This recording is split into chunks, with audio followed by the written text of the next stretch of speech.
नमस्कार दोस्तों, मैं सुनील बालोटिया और आप देखना शुरू कर चुके हैं सुनील बालोटिया ऑफिशियल। दोस्तों, आज हम बात कर रहे हैं बजट के ऊपर क्वेश्चन, और बजट के अंदर देखेंगे कि बजट क्या होता है, बजट का क्या फायदा होता है, साथ में इस बजट के लिए आम आदमी के लिए क्या क्या चीजें आई हैं और किस किस सेक्टर के अंदर आई हैं, वो क्या क्या इफेक्ट करेंगी, क्या सस्ता हुआ, क्या महंगा हुआ, और जो गठबंधन सरकार जो अभी बनी है उस गठबंधन सरकार को क्या मिला, खासकर बिहार को क्या मिला, इन सब बातों के ऊपर डिटेल से बात करेंगे। तो सबसे पहले बात कर लेते हैं बजट होता क्या है। बजट एक सरकार के द्वारा एक एस्टिमेटेड खर्चा होता है कि हम एक साल के अंदर क्या खर्च करने वाले हैं और उस खर्च के बाद हमें क्या आमदनी होगी, ये पूरा हिसाब किताब जो होता है वो बजट के अंदर आता है। ठीक जैसे ही अपने घरों के अंदर क्या होता था, पहले भी अब भी होता है कि जो अपने बड़े जो होते हैं वो क्या करते थे, बैठ करके एस्टिमेट लगाते थे कि हमें इस महीने मेरी जो इनकम है वो कितनी आने वाली है और उससे हम क्या खर्च करने वाले हैं, कहाँ मतलब बच्चों की फीस के लिए क्या खर्च होगा, या फिर घर का जो सामान आना है वो क्या क्या सामान लेके आना है, मम्मी या आपकी पापा या कोई परिवार के जो बड़े हैं तो वो एक एस्टिमेट लगा लेते हैं। पहले भी लगाते थे, तो वो पूरा प्रोसेस क्या कहलाता था, बजट। तो बजट को आप आसान भाषा में समझ गए होंगे। तो ठीक वैसे ही सरकार काम करती है। तो अब बात कर लेते हैं कि बजट 3.0 जो मोदी जो तीसरी शासन आया है, ये पहला बजट है 3.0 का। इस बजट में क्या क्या आया और क्या नया रिकॉर्ड बना, उस पर हम बात करते हैं। सबसे पहले तो नया रिकॉर्ड की बात कर लेते हैं। तो इस बजट के अंदर जो निर्मला सीतारमण जो अपनी वित्त मंत्री हैं देश की, वो वित्त मंत्री पहली ऐसी वित्त मंत्री बनी है जो 7 बार लगातार बजट पास करने वाली, संसद के अंदर जो बजट पास होता है यानी उस बजट को पास करने वाली यानी पढ़ने वाली पहली वित्त मंत्री बनी है। क्योंकि इनसे पहले 6 बार मोरारजी देसाई ने बजट को पढ़ा है संसद के अंदर, लेकिन 7 बार ये वो लगातार नहीं हुए, लेकिन ये लगातार 7 बार बजट को पढ़ चुकी हैं। ये पहली सबसे ज्यादा पढ़ने वाली वित्त मंत्री बनी। साथ में जैसे जैसे बजट चल रहा था, बजट संसद के अंदर बजट की बातें चल रही थी, तो उसी टाइम पे शेयर मार्केट पे तगड़ा इफेक्ट पड़ा, क्योंकि शेयर मार्केट 1100 पॉइंट डाउन आया है, 1100 पॉइंट लोअर सर्किट के ऊपर आया। और बहुत सी कंपनियां जो खासकर पीएसयू सेक्टर मानते हैं, जो सरकारी मोदी जो कंपनियां मानो या जो गवर्नमेंट कंपनियां जो हैं, उन सभी के अंदर लोअर सर्किट रहा। लेकिन हुआ क्या, जैसे जैसे मार्केट क्लोज होने के टाइम पे आया तो 1100 पॉइंट रिकवर भी किया धीरे धीरे करके, और रिकवर करने के बाद हुआ क्या, वापस से रिकवर हुआ है, बाजार दोबारा से चाल में चला है। तो आज बात करते हैं सबसे पहले कि किस किस सेक्टर को क्या क्या मिला और किस सेक्टर से लिया गया। पहली बात हम मिलने से पहले किसकी लेने की बात कर लेते हैं कि किस सेक्टर को क्या मतलब मिला, क्या नहीं मिला। तो ये जो बजट है जो 48 लाख करोड़ का पहला बजट है, और इस बजट के अंदर सबसे पहले लिया जो गया वो स्टॉक मार्केट से लिया गया। स्टॉक मार्केट के अंदर जो शॉर्ट टर्म कैपिटल गेन जो ट्रेडिंग करते हैं थोड़े समय के लिए, उसको शॉर्ट टर्म कैपिटल गेन बोलते हैं। तो जो था वो 15 से 20% कर दिया गया है, और लॉन्ग टर्म के अंदर जो कैपिटल गेन है वो 10% होता था, उसको 10% से बढ़ा करके 12.5% कर दिया गया है। तीसरा मेन एसटीडी जो टैक्स होता है, जिसके अंदर कौन सा एफएनओ फ्यूचर जो ऑप्शन करते हैं उनका भी टैक्स बढ़ाया गया है। क्योंकि फ्यूचर ऑप्शन को टैक्स बढ़ाने के पीछे सरकार की मंशा ये है कि जिस प्रकार से शराब या गुटखे, तंबाकू जैसी चीज़ों पर जो खाद्य पदार्थ होते हैं जो उनके ऊपर यदि टैक्स बढ़ाओगे तो होगा क्या कि लोग कम खरीदेंगे, लेकिन ऐसा नहीं है। टैक्स बढ़ने के बाद भी लोग पी रहे हैं, खा रहे हैं। तो ठीक वैसे ही है शेयर बाजार के अंदर, जो व्यक्ति शेयर बाजार के अंदर काम कर रहे हैं तो उनके ऊपर एक्स्ट्रा बर्डन बढ़ने वाला है।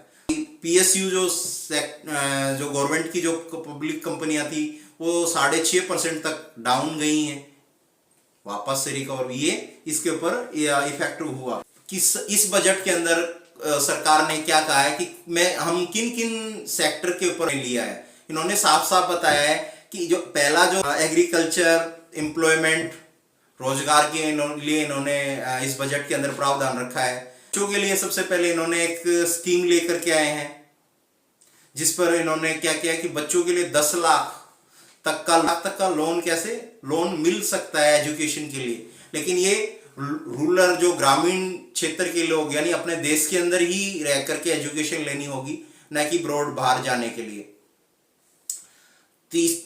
अगला इन्होंने बजट के अंदर अगला क्या रखा है, जो युवाओं के लिए 1 करोड़ युवाओं को अप्रेंटिस के तौर पे काम देने के लिए प्रावधान रखा है कि सरकार जो व्यक्ति होंगे जो अभी कॉलेज से बाहर निकल रहे हैं, अप्रेंटिस किसी कंपनी के अंदर अप्रेंटिस करेंगे। अप्रेंटिस कौन से, जो मल्टी टॉप कंपनियां हैं 5, उनके अंदर अप्रेंटिस करेंगे। उसमें 5,000 रुपये मंथली भत्ता सरकार की तरफ से दिया जाएगा।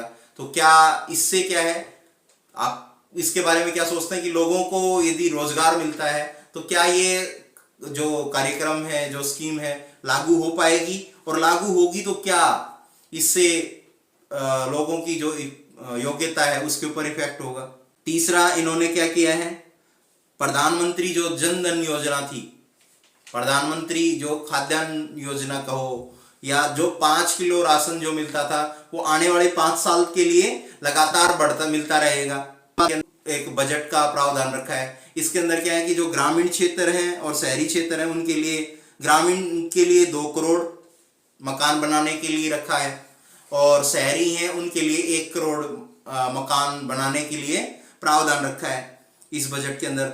बात कर लेते हैं किसानों की, तो किसानों के लिए भी इन्होंने इस बजट के अंदर 1,52,000 करोड़ रुपए, जो किसान हैं उनके लिए सिंचाई सुविधाएं कह लो, खाद्यान्न जो चीजें हैं, या आपदा के टाइम पे जो उनको जरूरत पड़ती हैं, या सब्सिडी के तौर पे, ये चीजें किसानों के लिए रखी हैं। और अगले आने वाले 2 साल के अंदर 1 करोड़ लोगों को नेचुरल फार्मिंग, जो कृषि है, वो सिखाने का प्रावधान रखा है। इसके ग्रामीण आवास की बात कर लेते हैं, क्योंकि जो खेती है ज्यादातर कहाँ होती है, गाँव के अंदर। तो इन्होंने ग्रामीण विकास के लिए 2,60,000 करोड़ रुपए का आवंटन जो है वो अलग से रखा है। 2,60,000 करोड़ रुपए जो ग्रामीण क्षेत्र के लोग हैं उनके लिए, उनकी जो सुविधाएं बढ़ाने के लिए रखा गया है। महिलाओं के लिए सबसे मेन इंपॉर्टेंट तो महिलाएं हैं, तो महिलाओं के लिए 3 लाख करोड़ का एक अलग से फंड रखा गया है, जिसके अंदर 3 लाख करोड़ जो फंड है, इस फंड का यूज जो ग्रामीण क्षेत्र है या शहरी क्षेत्र की जो महिलाएं हैं उन महिलाओं के लिए सीधा, जैसे कोई सुविधाएं हैं टाइम पे दी जाती हैं, तो उन सुविधाओं के द्वारा रख दिया जाएगा। अब बात कर लेते हैं छोटे व्यापारियों के लिए क्या रखा है, क्योंकि व्यापारी भी तो जरूरी है। छोटे व्यापारियों के लिए एमएसएमई सेक्टर है, उसके अंदर क्या है, प्रावधान रखा है कि पहले जो 10 लाख की जो लिमिट होती थी वो 10 लाख की लिमिट को बढ़ा करके 20 लाख रुपए इन्होंने कर दिया है एमएसएमई के अंदर। और क्या किया है इन्होंने, 24 ब्रांचेस, मतलब हर एक डिस्ट्रिक्ट के अंदर ओपन करने के लिए जो एमएसएमई हब है, हब के अंदर 24 ब्रांचेस खोलने के लिए प्रावधान रखा गया है। अगला टीडीएस, जो ऑनलाइन जो भी ई सेक्टर के अंदर काम होता है, ऑनलाइन जो भी ट्रांजैक्शंस होती हैं, तो पहले टीडीएस कितना 1% कटता था, उसमें से 1% खत्म तो नहीं किया, लेकिन 0.10 यानी 0.10% टीडीएस को रखा गया है। अब बात कर लेते हैं आर्मी की, देश की सेवा जो आर्मी जवान जो कर रहे हैं, तो आर्मी सेक्टर के अंदर सबसे ज्यादा जो प्रावधान रखा गया है, कैसे कि आर्मी के लिए जो टोटल बजट है, टोटल बजट का 13% यानी 6,21,000 करोड़ रुपए इस बजट के अंदर प्रावधान रखा गया है कि आर्मी की जो सुविधाएं हैं उसमें से आर्मी के जो इक्विपमेंट्स हैं, हथियार हैं, उनके लिए, साथ में यदि कोई सेना जो है आत्मनिर्भर, जो कुशल इंडिया, आत्मनिर्भर इंडिया जो बनने के लिए प्रावधान रखा गया है कि इसके थ्रू तहत अपने हथियारों को मजबूत करे और अपने देश के उत्थान के लिए आगे बढ़े। साथ में एक वीसी फंड करके 1,000 करोड़ की एक अलग से आर्मी के लिए रखा गया है इस बजट के दौरान, कि 1,000 करोड़ यदि कोई आर्मी के अंदर कोई स्टार्टअप इंडिया, स्केल इंडिया या कोई ऐसा चीजें तैयार होती हैं जो देश के लिए या आर्मी के लिए अच्छी हैं, तो उसके लिए 1,000 करोड़ का अलग से फंड रखने का प्रावधान रखा गया है इस बजट में। अब बात कर लेते हैं विद्यार्थी। कहते हैं ना, स्टूडेंट तो जरूरी है, पढ़ेगा इंडिया तभी तो बढ़ेगा इंडिया। तो बात कर लेते हैं स्टूडेंट के लिए क्या है। स्टूडेंट के लिए 10 लाख रुपए एजुकेशन लोन के लिए इस बजट में प्रावधान रखा गया है। तो इसके अंदर क्या कि लेकिन ये एजुकेशन लोन किनको मिलेगा? इंडिया के अंदर जो काम पढ़ सकते हैं, जिसको डोमेस्टिक एजुकेशन के लिए 11,11,000 करोड़। इसमें क्या है कि जो इंफ्रास्ट्रक्चर है, चाहे वो रेल हो, ब्रिज हो, रोड हो, उनके लिए 11,11,000 करोड़ रुपए अलग से रखा गया है। कहते हैं कि जो आम आदमी है, मिडिल क्लास है, उसके लिए क्या रखा गया है इस बजट के अंदर।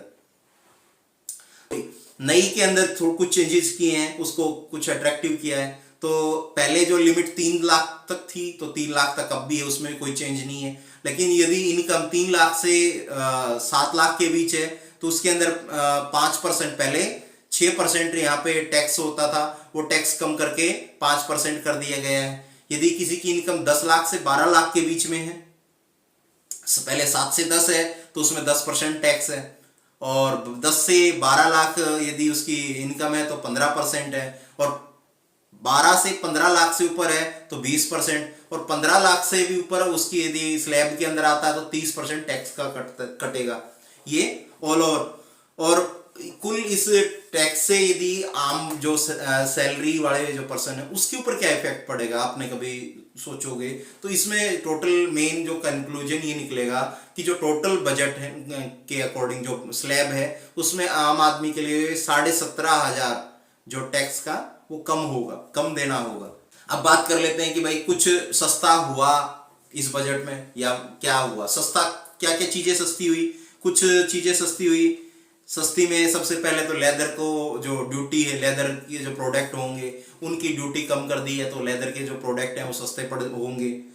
और मोबाइल इक्विपमेंट्स थे तो उनके अंदर जो मोबाइल चार्जर या जो भी इक्विपमेंट्स, इलेक्ट्रॉनिक आइटम जो बनते हैं, उनके अंदर टैक्स कम कर दिया गया है, तो वो भी सस्ते होने वाले हैं फ्यूचर के अंदर।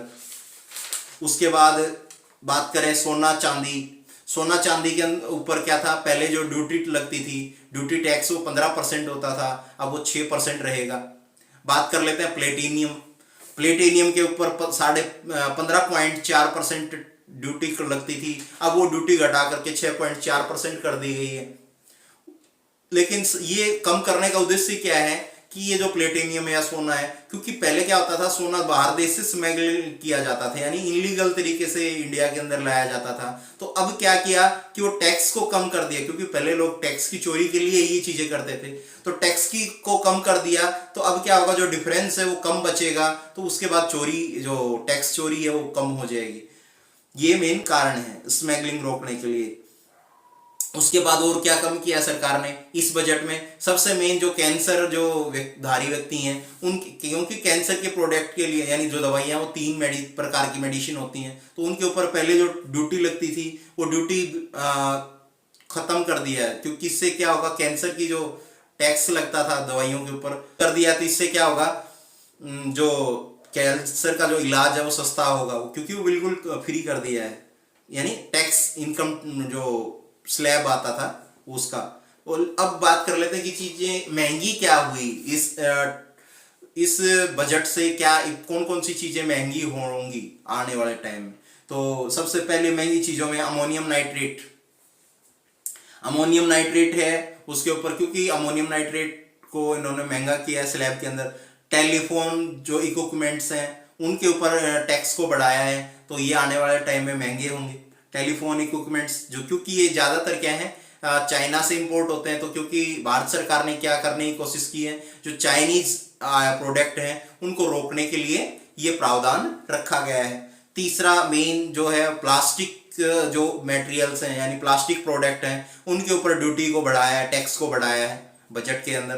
तो इससे का मेन कारण क्या है कि प्लास्टिक से क्या होता है, पोल्यूशन होता है, पोल्यूशन को रोकने का मेन पर्पज है ताकि पर्यावरण सेफ रहे। और इससे क्या है, अब बात कर लेते हैं कि बिहार को क्या मिला। अब आप में से बहुत सारों के दिमाग में ये आ रहा होगा क्यूरियोसिटी, बिहार जो गठबंधन सरकार है उसमें बिहार को क्या मिला। तो बिहार को बहुत सी चीजें मिली। वो कहते हैं ना, जब ऊपर वाला देता है तो छप्पड़ फाड़ के देता है, ठीक बिहार के साथ वैसा ही है। बिहार के लिए कैसे, बिहार को एयरपोर्ट मिला है, एयरपोर्ट, मेडिकल कॉलेज, साथ में एक्सप्रेस 3 से 4 एक्सप्रेस हाईवे उनको मिल रहे हैं। एक भागलपुर के अंदर मेगा पावर प्लांट लगेगा, भागलपुर बिहार के अंदर मेगा पावर प्लांट लगने का प्रावधान रखा गया है बजट में। जो तीसरा मेन बात करें बक्सर के